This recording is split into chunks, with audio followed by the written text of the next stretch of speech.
Thanks for watching KX News.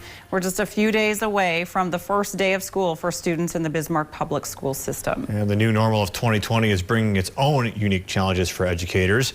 KX News reporter Robert Suhr went to find out how teachers are planning on keeping some of the youngest students safe.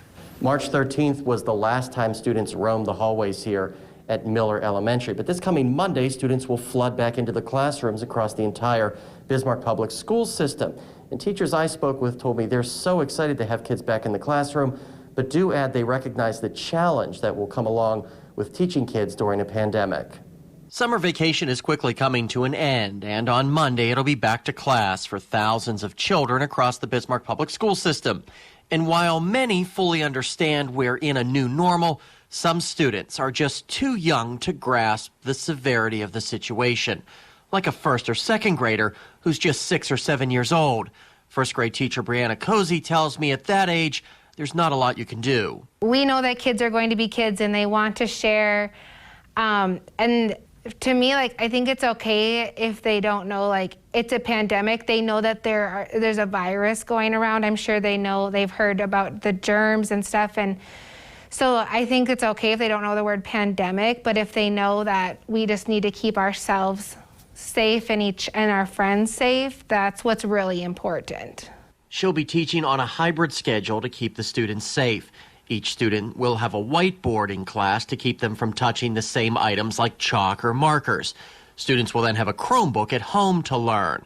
However, she knows kids at that age can be a little impatient, especially with a hot, uncomfortable mask. They will need a mask break, and the teachers are being innovative, and how can we do things just differently so they can take their mask off for a certain activity or a lesson and stuff like that. And as long as, until the snow flies, we have those opportunities, to go outside and whatnot. But not every teacher will have kids in the classroom, like second grade teacher Andrea Carson, who'll keep teaching all of her students remotely. The one thing I'm going to miss is the hugs, is that physical hug of having them walk in and, oh, how was your night last night? Oh, goodbye, we'll see you later. And that hug or the handshake, the high five, whatever it is that they chose to do. Now that greeting, that goodbye is all going to be a virtual. She adds she'll try to keep the lesson plan the same as if her students were in her classroom, but knows it will be different. But despite this, she still can't wait for that first day of school.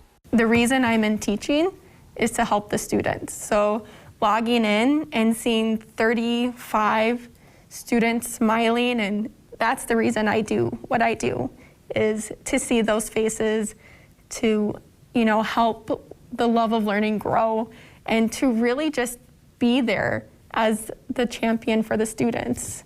Reporting for KX News in Bismarck, I'm Robert Suhr. Both teachers tell us they also plan to stress that no one should be treated differently because they have a mask on, and we're all in this together.